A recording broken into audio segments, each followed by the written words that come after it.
This is a vulnerable moment for me, but I just got out of court for custody of my son, and I won, but I'm crying because it's the simple fact that there is a possibility that I could have lost him because his father wanted to lie and say that I was abusing him and I wasn't taking care of him. He wasn't in school, but I homeschool. I paid for homeschool. And I have had that little boy since I pushed him out. And his father didn't even want to hold him or anything because I didn't name him a junior. And that was my first kid. But his dad already had, like 8 kids. And all of them were pretty much grown except for like 2. I was only 18 when I met him, and he was 50 something.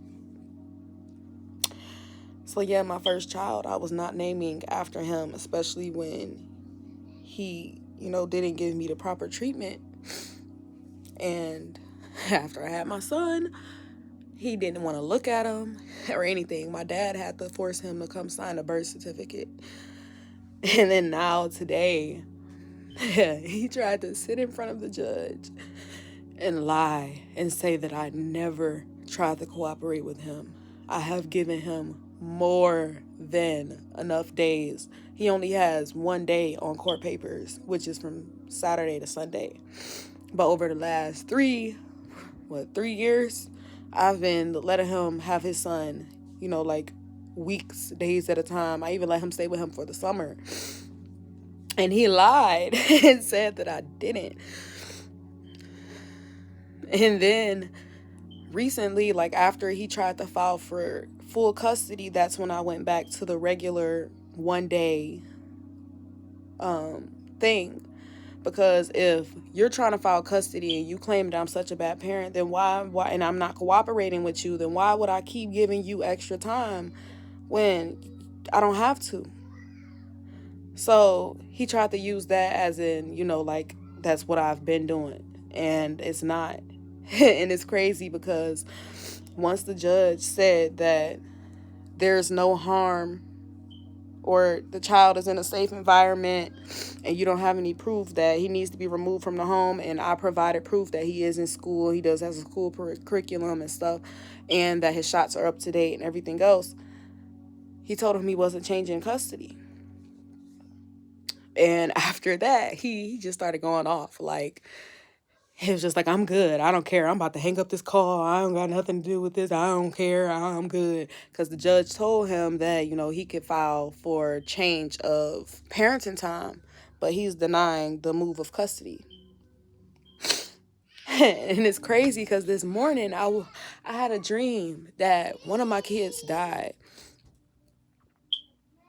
And it's like, I thought today was gonna, like, as much stuff as he, tried to put against me, because he did have, like, pictures of my son with, like, scratches or marks and stuff. But there's 8 kids here. 8. And then even back then, like 2-3 years ago, I had a cat plus kids that he's always playing with. And he's a boy. Boys always do shit to themselves. And now I'm also trying to teach them how to cook and stuff because they've been trying to mess with the stove. So I'd rather for them to know how to do it the right way than to try to do it themselves, not knowing what they're doing, to burn the house down. So he got a few marks from when he did almost burn the house down. So, like, he tried to use all of that against me. Like, and after today, I don't have no more stress because I've been stressing myself the fuck out, thinking about what if he does get him? What if he does take him away from me? He has no structure. He got my son walking around holding stacks of money thinking that shit is cute. Like, I don't want my son to turn into a gangster. Like, we already live in the hood. I don't want that for him. And then I also went and officially made a police report on my childhood pedophile, since the other children that she did it to don't remember anything because they were too young. I remember everything. And I finally got the courage to go and make a police report. all of my stress is finally being lifted. But it's just so much. Like, it's a lot emotionally. And I know, like, that the custody thing is over with now with my son. Now, I got an even bigger fish to fry. And now I'm about to have to fight for custody of my niece and nephews. Because I'll be damned if I let them go back. I don't give a fuck if I gotta run away with them. I'll be damned if I let them go back. But as of now, their mother isn't supposed to come, to my house or anything. She did find out where I stay because my child's father told her, because I told him like I wasn't messing with him no more. And once he seen that I was serious and I wasn't messing with him no more, like, he still wanted to have sex, but I wasn't on that. Like, I'm good on you. He done went and had a baby with somebody else. And then on top of that, like, my emotions for him just, like, they started disappearing. Like, because he did so much shit to me. So it's like, yeah, I don't have no feelings for you no more. I still love you. I'm always love you. We got kids together, but I'm not in love with you. So he didn't like that. And he ended up telling my sister where we stay. And she ended up trying to break in with like 3-4 other people that were probably under the impression that I just kidnapped her kids. She didn't tell them everything that went on because nobody came back that night. And then when I messaged her on her son's birthday, usually, she's very dramatic, but she was real quiet. So I feel like she's pretty much lost everybody. And I didn't want to have to go to the police. I gave her a chance. I'm like, if you just sign the kids over, I'll, make sure you get visitation and that'll be it. And I won't go to the police for you molesting me. But she didn't do that. Instead, she tried to tell everybody I kidnapped her kids. And now we're here. Now I'm waiting for them to process the paperwork because I had to go to the headquarters. And any day now, she should be going to jail. She's probably not going to be stuck in jail. She's probably going to get a bond and probably be put on a sex offenders list. But at least the children will be 100% safe then. So now I'm just waiting on that process. And that's the last big thing in my life. Like, that's the last thing. All the other little minor problems, not having enough money, I don't even care about that. As long as the bills paid and all of the kids got somewhere to live and they got food and clothes on their back, that's all I care about. So, every other little problem, fuck that shit. After this stuff goes through with my sister, I will finally have a peace of fucking mind. Because it's been a while since I known what that felt like. I haven't had a peace of mind in a very long time. I've had these kids since February of 2022. It is now May of 2023. I'm hanging in there. It's hard. I ain't got no many friends left for real, but it's okay. I've come at peace with just, being by myself. And I've realized that a lot of the friendships I was holding on to, they weren't benefiting me emotionally, physically. Like, they just weren't benefiting me. I was just, people pleasing. And now I'm in my era where I don't give a fuck. Like, I'm not pleasing nobody. I'm not doing anything for nobody else. If it's not reciprocated, I'm not going out of my way or above and beyond for somebody else when they giving me half energy or like bare minimum. That goes for friends, family, I don't care who it is. Now I'm in a point in my life where I don't care no more. And even though I found out my sister did give me and all of the kids herpes, it took me a while to heal from that. But it is what it is. Ain't nothing I can do about it. But, luckily I didn't, was just passing it around. Luckily I was not. But just thinking about the possibility of me passing it around like she was, like, because I didn't know I had it my whole life. Like, luckily I didn't though. But now I'm taking, the proper precautions to make sure, just in case. Because even though I haven't, I'm going to make sure that I don't. I've been doing research. I take lysine now. And I always take a bunch of vitamin C because I take a lot of cranberry pills regardless. So, ain't nothing I can do but live with it and progress in my life instead of crying and moping around, because the last few months I have been very, very depressed. I've been depressed for the last year, actually. For the past year and a half, 2 years, I was depressed because after I got pregnant, I had postpartum depression. House was always dirty. Like, I couldn't move. Like, it was just like, I was very depressed to the point where I just wanted to say fuck everything. But I knew I couldn't because these kids didn't have nobody else. And then right when I was ready to say fuck everything and fuck life is when I got my niece and nephews. And then it's like when I got them, they saved me. It's a lot of responsibility, but they saved me. Because everything that I was going through with my child's father, the pregnancy, money, the accident,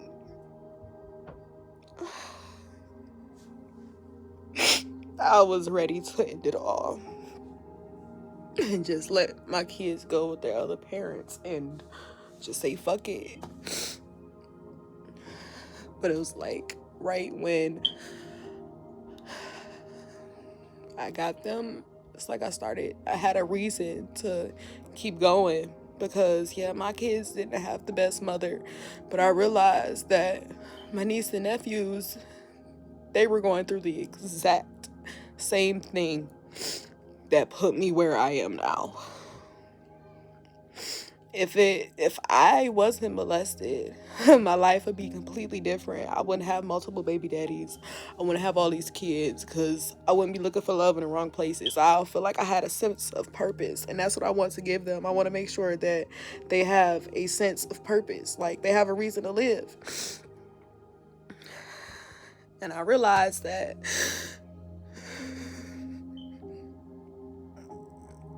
I've been being prepared for this my whole life. And the universe caught me like right in the nick of time. Because now, yeah, they get on my nerves. They done broke over like $2,000 worth of shit that I don't even have the money to replace right now. But at the end of the day, it don't even matter no more because everything that they broke is just things. I'll get it back. I'll get it back eventually.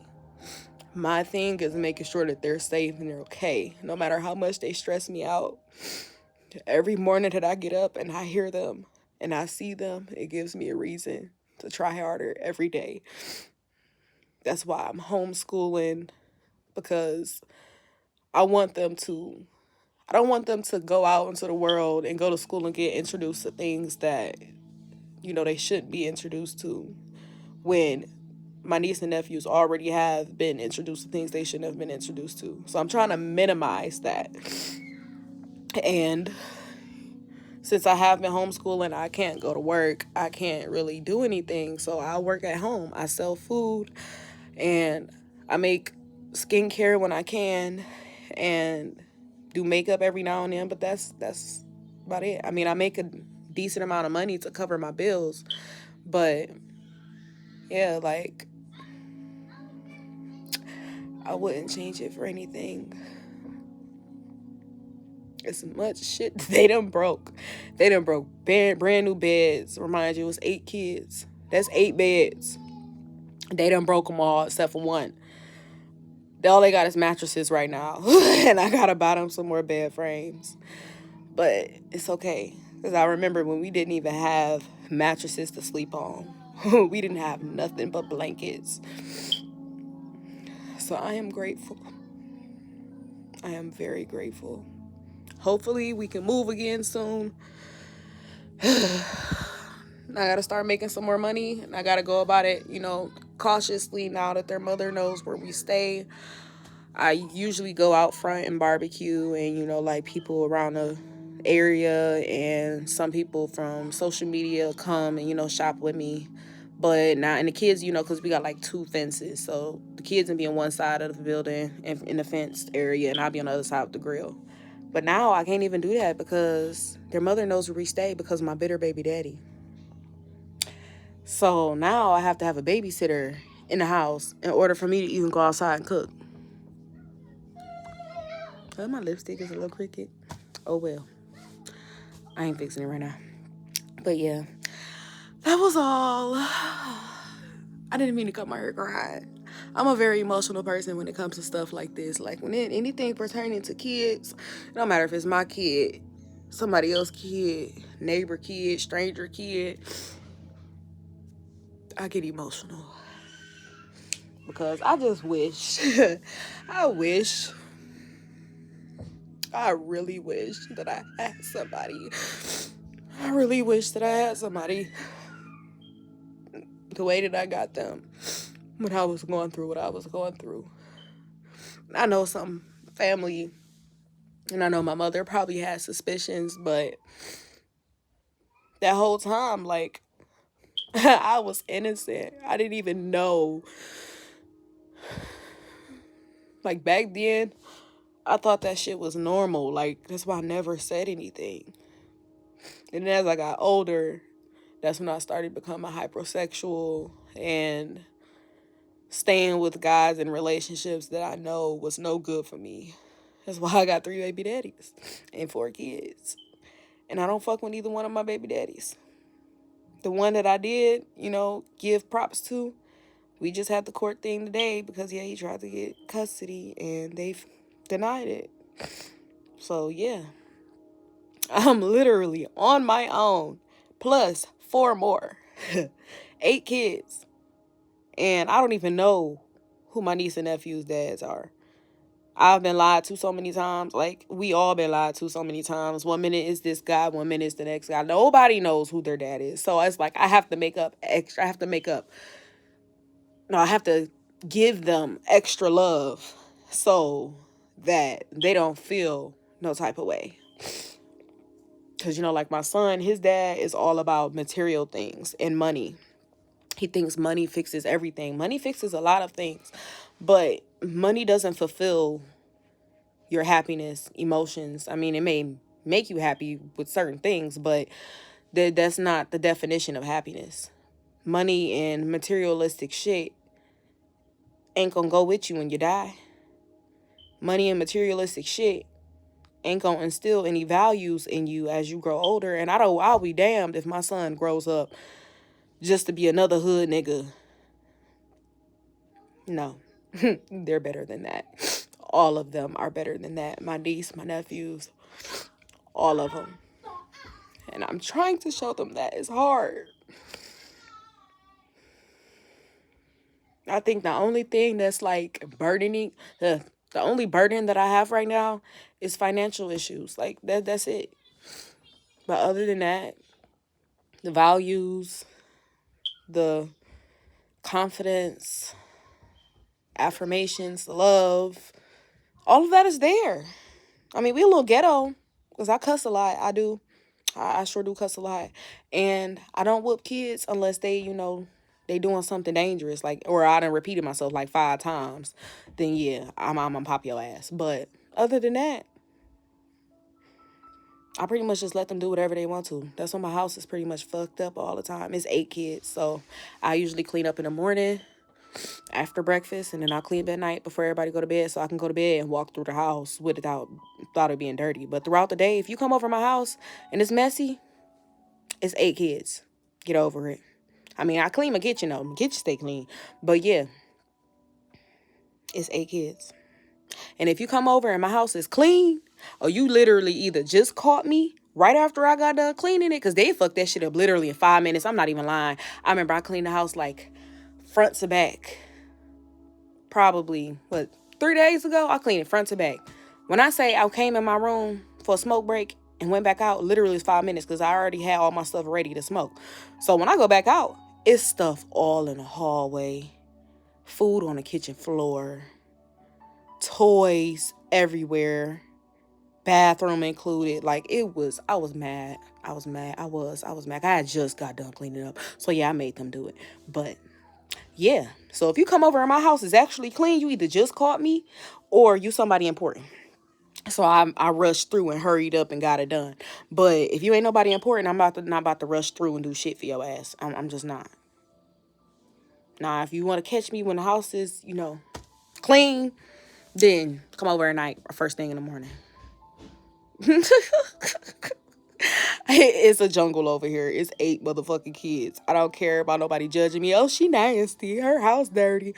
Ma'am, that's just when you see right now. Everybody ain't got the strength that I motherfucking got. Because I promise you, when people come over and it's messy, it's like that every day. After I clean it, and I clean it all up and it get right back like that. Because it's 8 people.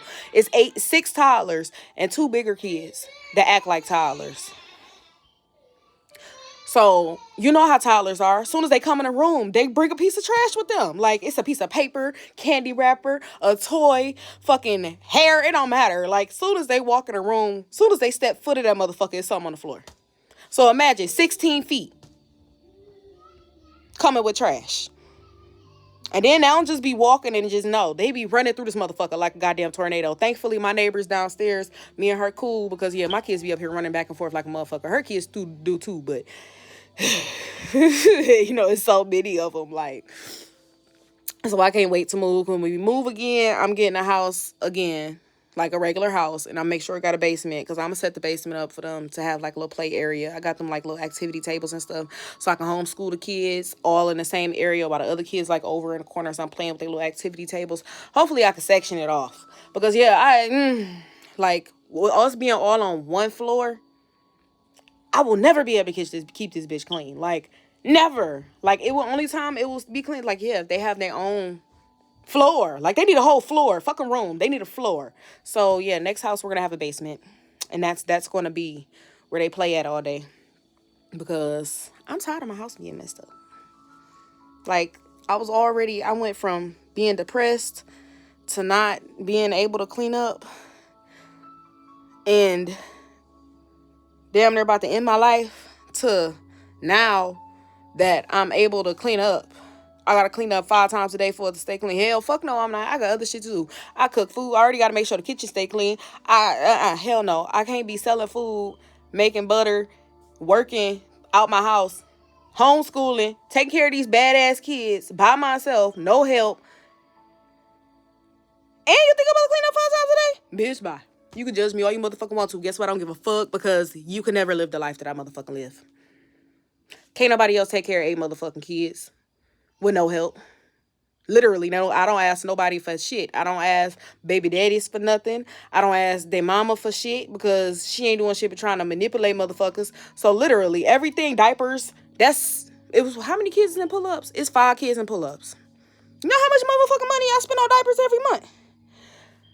Plus bills. You got me fucked up. Think I'm about to be motherfucking walk around this bitch being a maid all day and I got other shit to do? No. Thankfully, I do have friends, though. Like, my soul friend is what I call her, Angel. She always will come and help me clean up. Like, especially if she see I'm trying to cook or if I'm trying to do something important, then yeah, she'll yell at the kids. She ain't gonna yell at them, but she'll, make all the kids help her clean up, or like she'll get them out the way and then she'll hurry up and run through and like clean up. And yeah, like that helps a lot, because like in the middle of the day, it be too much going on. I gotta make the kids some food, and then don't let me have an order at the same time. I'm trying to clean the kitchen, cook the kids some food, cook the order at the same time. And then make sure I take the proper safety precautions. Gotta be having to make sure I got gloves and stuff on. Like, it's a lot. So I really do. I appreciate her. Because from day one, she always, like, even without, like, I don't even have to ask her. And it ain't like, she just did it like 2 or 3 times. Hell no. She done helped me, like, almost every time that she comes over. She'll ask me, you need help with something? Or even if I say, no, I don't need help, she'll ignore me and help me anyway. Like, that's why I love her.